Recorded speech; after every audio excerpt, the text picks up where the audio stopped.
Previously on Nier Replicant. Back to the episode. Welcome back to another episode of Nier Replicant. It's been like a week since I last played this game, so I don't know what's going on with the story. Let's get to it. I have no memory of what I'm doing. I suppose rules are rules, even if they are absurd. I don't think they're absurd. Oh?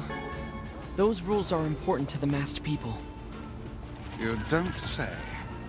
I do. And I think it's important we respect that. Well, well. The boy is beginning to sound like a man. Boy, I'm not a kid, you know. Hey, less talking, more walking. Yona? Oh, hey, How are you feeling? better, now that I'm taking the medicine you brought. Good. By the way, are you gonna stay here today? Sure, why not? You bet. Really? You'll stay with me? Really? Yeah, Yona. I'll stay. Yay! Now get back to bed. Okay.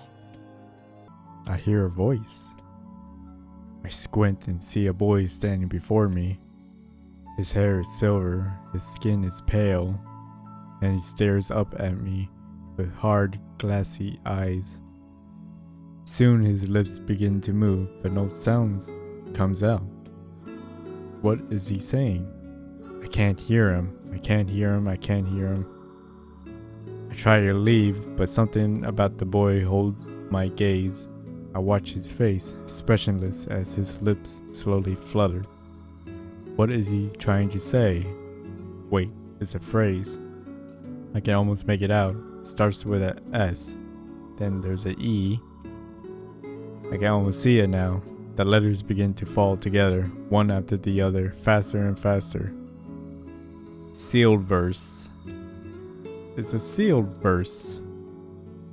The thing I am looking for, the key to saving my sister. I stare at the boy with renewed ferocity, trying to desperately to make out his next word. Dream. Dream? What? What the hell does that mean? The lips move again. Faster now. I can't follow them. Damn it. I can't make it out. I want to scream. I want to tear the walls down around me. But instead, I'm forcing myself to be calm. I can do this. I can do it for Yona. Slowly, and ever so slowly, I parse out the letters to make up his final words. Forest of Myth. The next morning. Just a dream. Even in my dreams, I'm hunting sealed verses. Morning. Morning, Yona. What's wrong? Are you feeling sick too? No, I had a strange dream. What was it about? It's nothing.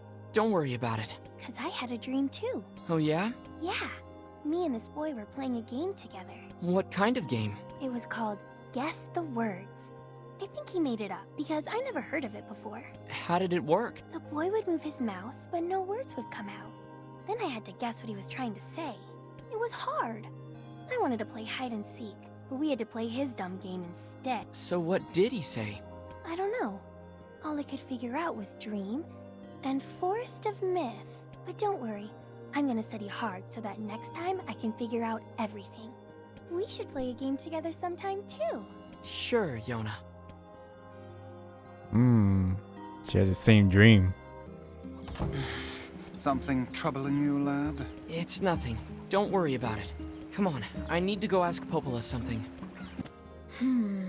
What's up, Popola? Oh, hi. I just got a strange letter in the mail.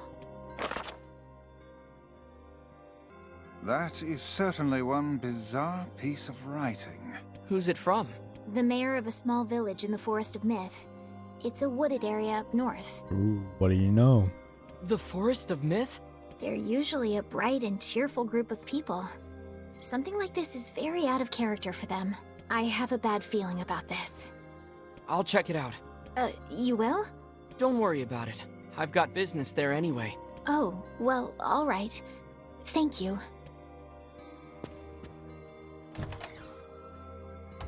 Just gonna ignore all these small, I forgot what they're called. Shades, right?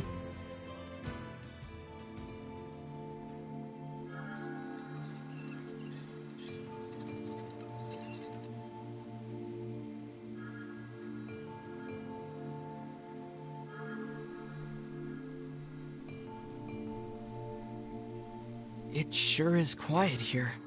Such silence bodes ill. There's trouble on the way.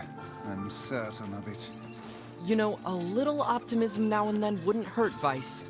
Such cheek. Beware.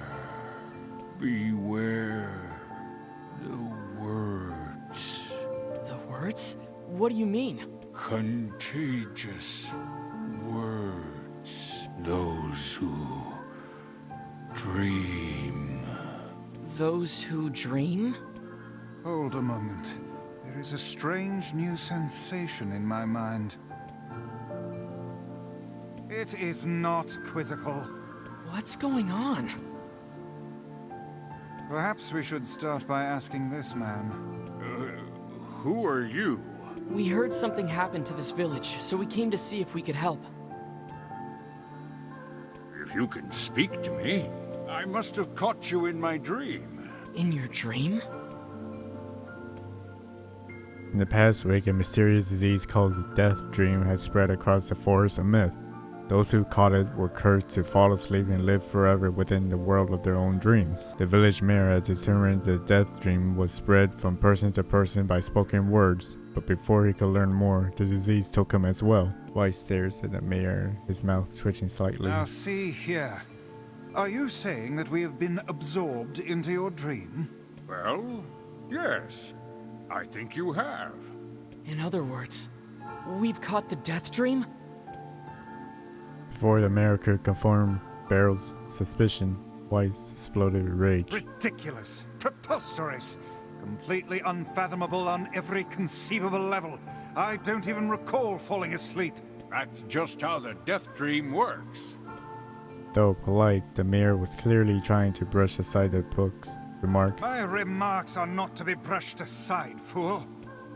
The mayor twisted his mouth into an embarrassed grimace, then quickly changed the subject to who Barrow had seen and what they had discussed since coming to the village. Something there must have caused you to enter my dream. A certain conversation, a specific word, something. Barrow and Weiss racked their brains but could not find no easy solution. There were simply too many words to consider, too much random chatter, too many meaningless conversation. Grimoire Weiss does not engage in meaningless conversations. The mere suggestion that Weiss chose his word carelessly seemed to sting his It pride. does not seem to sting my pride, you bloated gasbag of a narrator. It has demolished it utterly. Irritated, Weiss looked skyward, as if searching for answers in the heavens. I was doing no such thing. Just leave me alone already. The anger created by his harsh words bled over to Barrow like a contagion. Wait, said Barrow suddenly. Did someone just say contagion? Yes, I believe so. What of it? Well, that villager told us to watch out for contagious words, right? The mayor leaned forward with renewed interest, pushing a startled Weiss aside in the process. He must have said something, right? Asked the mayor. Some specific combination of words? What was it? It was about dreaming, or something that dreams, or oh, what the hell was it? A sheep? Cried Weiss, suddenly blurting out the first thing that popped into his head. The others stared at him for the moment before slowly shaking their heads. After a few more minutes of thought, Barrel's face suddenly lit up. I remember, he said. Those who dream. That what he said, I'm sure of it. At this, the mayor produced a thick shelf of paper from his pocket.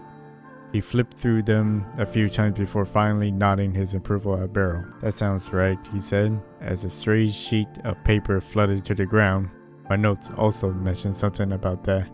I bet it was the last thing you heard before you fell asleep. The mayor shook his head, his worn pencil stub tracing lines across the lone piece of paper. For the last month, I've done nothing but study the disease we call the death dream, he said. I mean, I'm the mayor, right? It's my job to protect people from whatever comes along. But I never suspected a couple of outsiders to start entering people's dreams. The mayor paused, a grimace crossing his face. I should probably be taking notes or something. Vice immediately fired back. I'm appalled the force of will it takes to research a disease in your own dreams, he said. But perhaps we should bend your efforts to escaping this place instead of trying to understand it. The mayor's hand tightened around his pencil, snapping off the tip. I tried to escape. From the very first moment I realized I was locked inside my own dream.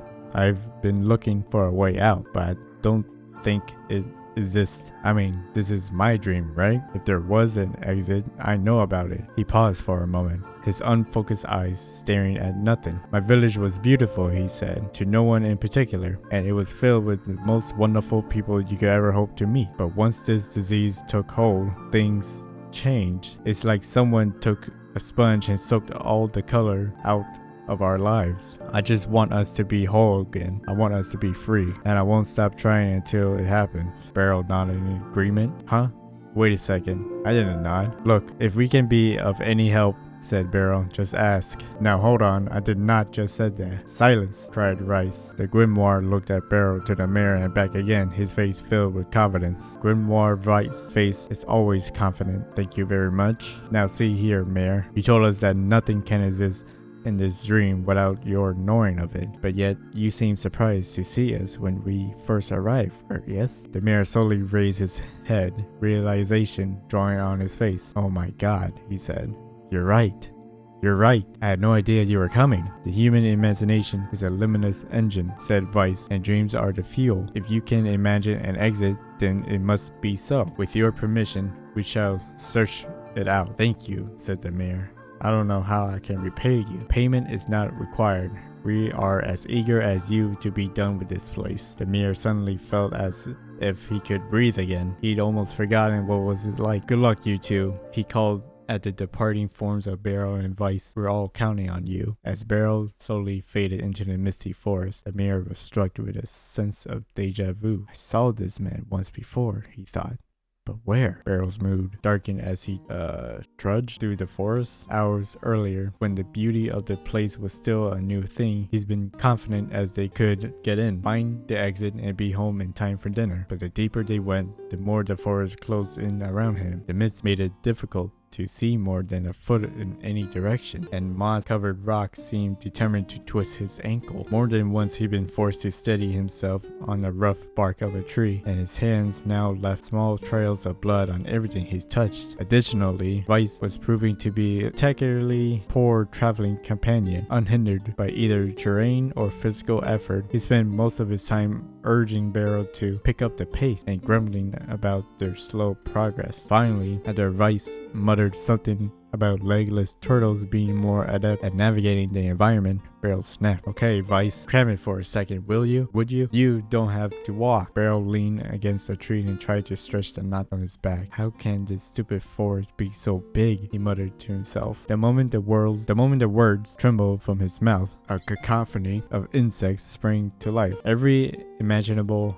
form of buzz, click, and hiss roared out at a volume that rattled his teeth. Beryl snapped his hands over his ears, screamed to be heard. Vice, what's going on? Beryl could see Vice's mouth moving, but he might as well have been shouting in a tornado. The insects screamed, the forest howled, and then, just as Beryl's ears seemed ready to tear from his head and go running for cover, the sound diminished. Hesitantly, he removed the hand from his left ear and listened to the creatures of the woods. Zree, zree, zree, zree. As the insect symphony dimmed another decibel, Beryl began to detect patterns in the sound. It isn't random, he thought. It isn't just white noise, it's something else. The insects weren't just calling out, they were asking a question. 1 with it is lacking. 2 with it is ideal.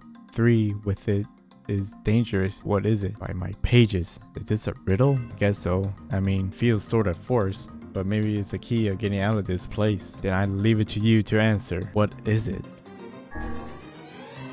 inwardly furious that Vice left the text to him. Beryl sighed and gave the only answer that made sense. It's a secret, right? The sound of the insect stopped, and suddenly, as it began, the forest undergrowth parted before Beryl, like a rippling wave opening a new path. These forest arthropods are making a road for us, said Vice with glee. Pleased at passing the test, Beryl moved on with new intensity. The path offered his body relief from the undergrowth, but gave even greater cheer to his mind. As long as they were on the path, their journey had a purpose. I guess the forest had accepted us, huh? Said Beryl after a bit. Vice spun around to face his companion. Do not mistake the will of this forest for some happy pet you can suddenly befriend. We have no idea where this path leads. As Vice finished speaking, the pair turned a corner and found themselves facing a clear forest spring. Smiling, Beryl picked up a small rock and sent it skipping across the surface of the wall.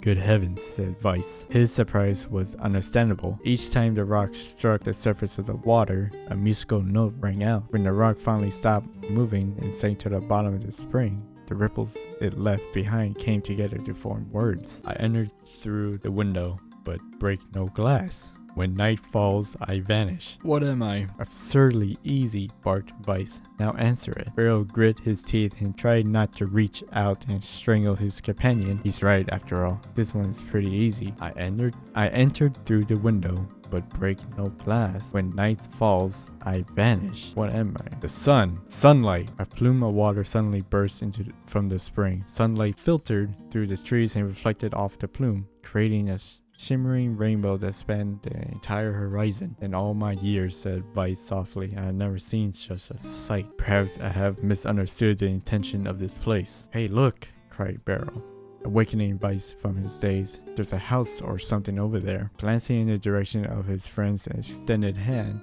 Vice saw a small cottage nestled among the trees. That's weird, isn't it, Vice? I mean, who would build a house all the way out there? Beryl walked over and pounded on the door. After a minute of solid banging, the door cracked open and a small man appeared out. His body was cloaked from neck to toe in a large black cape, while his face was obscured by mist. Began Beryl. But before he could get any further, the cloaked man held a hand up and began speaking. I have 4 legs in the morning and 2 at noon, but at the end of the night with 3. What am I? Beryl tried to ask the cloaked man who he was and what he was doing there, but he simply repeated the question. If we wish to engage this man in conversation, said Vice, it seems we must answer his riddle. Yeah, I suppose, said Beryl. Well, at least it's an easy one. I have 4 legs in the morning and 2 at noon, but end the night with 3. What am I? A man. The mist dissolved from the cloaked figure as he spoke a single word. Correct. With that, the man flung his garment aside, revealing his true identity. You're the mayor, cried Beryl. The small man slowly shook his head. I am not the mayor you know. Now listen to my words. Long ago, I saw a version of you that was not yourself.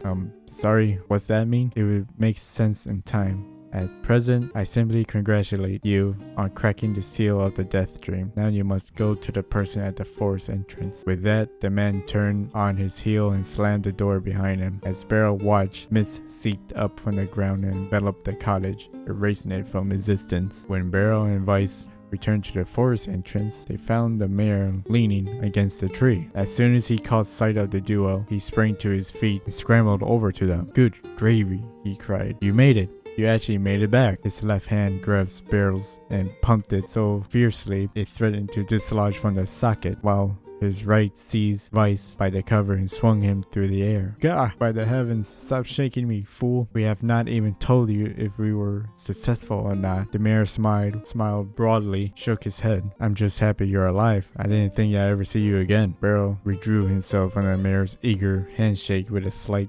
smile. We broke the death dream's seal, he said. At least I think we did. The mayor's face beamed as Beryl filled him in on the detail. When the tale was done, the 3 of them laid down on the forest ground and fell asleep. Beryl cocked his head. Okay, hang on a sec. This is crazy. Why would we just lay down and go to sleep? Cease your endless prattle and go to sleep, fool. Fighting against the rules of this place is futility itself. Beryl and the mayor obediently recline atop the grassy earth. Have you forgotten? Continued Vice. It is words that control the death dream. Words that allow us to move from place to place. No matter how unnatural they seem, the words are absolute. Therefore, if the words tell us to sleep, then sleep we shall. And once we do, the story will continue. With that, the trio found their eyes growing heavy, their breath slowing. This is the first time, began the mayor, the first time I have felt tired since I was imprisoned here. His words were cut off by a loud, long yawn, and he remembered nothing more. They might have slept for an hour or a year. When they awoke, things had slightly more real quality to them. The mist felt thicker, the leaves greener. It was clear that they had awakened from their dream. Beryl shook the mayor's shoulder gently. Good news, he said. I think we made it. Oh wow, said the mayor in an awed voice. We did. I'm back. He blinked once and then again, as if not quite believing the sight before him. You two had no idea how much this means. The death dream was spreading through our village, and I wanted to. Well, I thought I could figure out how to stop it, but I guess that wasn't the case. I must have caught the disease and become trapped in my own dream. The mayor started to stand, then collapsed back to the earth. He stared at his legs as if trying to remember how they worked, then glanced at Beryl and shrugged. Without a word, the young man reached down and pulled the mayor to his feet. Real life may take some getting used to, said the mayor as a wide smile crossed his lips. You shall relearn in short order, I am sure, said Vice. For now, you should return to your home and rest. No, said the mayor, swaying on unsteady feet. No, I can't. Some of the villagers are still trapped in the death dream. I have to save them. The mayor slowly made his way to the divine tree in the center of the village, then bowed his head and prayed silently. This is a holy tree, he explained when the prayer was finished. It's the guardian of our village history and memories. Superstition will only make our mission harder, muttered Vice. We should not put our faith in the gods. The mayor shook his head. Not the gods, the words. Legends say that our tree is home to a powerful magic known as a sealed verse. Beryl and Vice could not contain their surprise. It seemed a goal had been found in the most unexpected of places. I say, muttered Vice, this is certainly a stroke of luck. As three of them said their goodbyes, Beryl mentioned the strange man who had given them the third riddle and the mysterious word he had left with them. I once saw a version of you that was not yourself, muttered the mayor. What in the world does that mean? Lost in thought, he stared into space for a long moment. You know, said softly, this is going to sound odd, but I had a feeling I'd seen you before too. Beryl tried to keep a straight face and failed, but the mayor didn't seem to notice. Deja vu, right? Anyway, I figured it's just some kind of illusion created by the death dream. It probably doesn't mean anything. Beryl gave the mayor a nod and smiled, but inwardly, his thoughts were racing. There's something wrong about the mayor and his words. And what exactly is going on here? That riddle would prove to be the most difficult one of all. Oh, thank you so much. Now I can finally return to a normal life. This is one of the most bizarre diseases I have ever encountered. I know. That's why we have to help the other villagers, no matter what. Finally, no more reading. Dark execution. Summon a magical spike on the ground. Oh. For a sealed verse, that didn't take much effort. Yes, all a touch too easy if you ask me. It's almost as if someone was guiding us to this village. Don't overthink advice. That's it for this place? Alright. So how was the village? Oh, it was truly magnificent. There are no words. Really. Neat. Let's get back to Popola. She'll probably want to know what's going on in there. Let's see what she had to say about this. The death dream certainly is a strange illness. Yeah, it was something all right. Even I, with my natural love for words, have no desire to visit that place ever again. You guys did well. You've been making a lot of long trips lately. Are you sure you're not pushing yourself too hard? I'm okay. I can't just sit around all day while Yona's sick after all. If you say so. So, anything I can do for you? Well, I suppose there is one thing I could use a hand with. Have you heard about our plans to repair the canal? The work probably won't happen for a while, but once it's done, we can use the canal for trade and travel and all kinds of useful things. Unfortunately, however, we're a bit behind schedule at the moment. If you're willing to help out, I'd really appreciate it. No problem. What do you need? Great. So, the man I originally asked to help on this project hasn't shown up for work in a few days. I'm starting to get a little worried. So, maybe you can head over to Seafront and check up on him? I'll mark the location of his house on your map. He always carries a red bag over his shoulder, so he should be easy enough to find. Got it. A canal, is it? Fascinating. If we had a ferry, we could put these days of endlessly running about behind us. Don't you just float everywhere anyway? Do you think I am borne aloft by the winds, lad? It takes stamina to maintain this height. Oh, really? You could at least try to hide the utter dismay, you know. Man, I am starving. A city of this size must have some manner of eatery nearby. Hey, are you the guy who's supposed to help repair the canal? Popola sent me to... Oh god, it's over. My life is over. Surely you must realize nothing good can come of being involved with this particular endeavor. Easy, Vice. Hey, so, are you alright? What happened? It's my wife. She left home a week ago and hasn't come back. I'm so worried I can't even focus on my work. Oh, my sweet dumpling, where are you? Wow, that's terrible. Would you like us to help you look for her? Really? You do that for me? Sure. But do you have any idea where we should start? Well, she always used to enjoy drinking at the tavern with her friends. Alright, then I guess we'll start with them. Thank you. This means the world to me. Oh, and by the way, my wife always carries a red bag, just like mine. If you mention that, it might ring some bells. I've met some odd couples in my day, but none who felt the need to wander about flaunting matching luggage. You need to get with the times. Coordinated outfits are all the rage. Plus, these bags are special. We bought them for our anniversary. But now my sweet dumpling is gone. And it's all my fault. Oh, God. Okay, just stay calm. We'll go look for her, alright? You sit tight. I'm willing to bet that man knows more about his wife absconding than he's letting on. Hey there, I'm, looking for a woman carrying a red bag. Are you now? Interesting. Did something happen to her? She hasn't been home and her husband's worried. Do you know anything about where she might be? Trouble in paradise, is it? Oh, those two never change. Anyway, the short answer is no. She hasn't been around here either. Though come to think of it, she always got on well with the woman over at the tackle shop. Maybe you should try her? I'll do that. Thanks. Hey, what's the rush? You've got a cute face. Why not sit here and join me for a round? Or three? Sorry, ma'am, but I'm not old enough to drink. Hey there, do you know a woman with a red bag by any chance? A red bag? Oh, sure.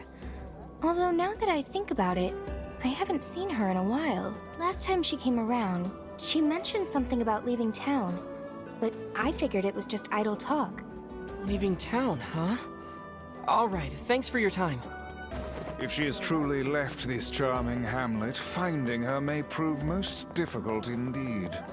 I just hope she hasn't been attacked by shades or anything. I'm guessing she probably at that big building right there.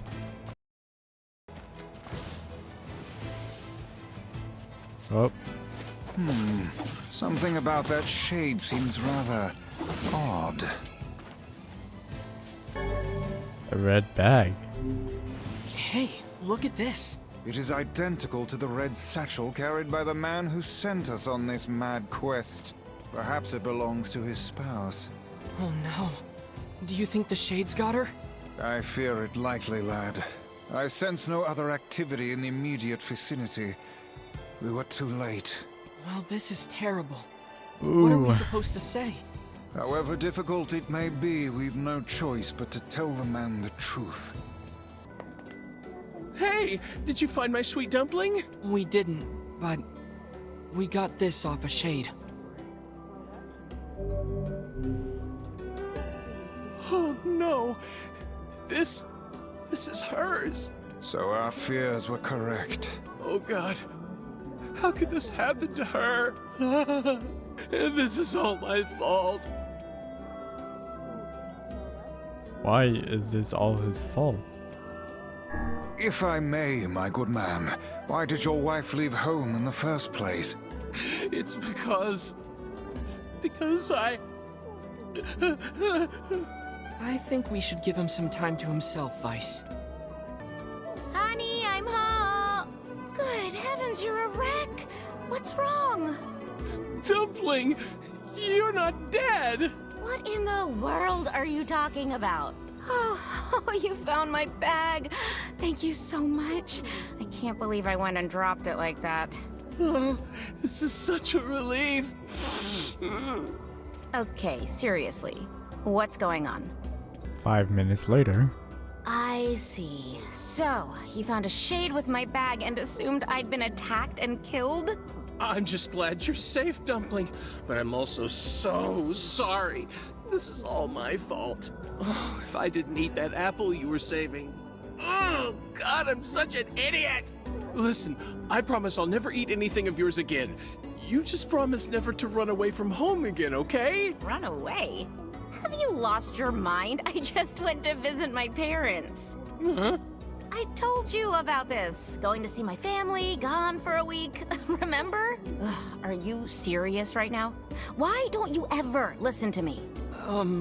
Lad, my brilliant intuition suggests we should beat a hasty retreat from these two with all speed.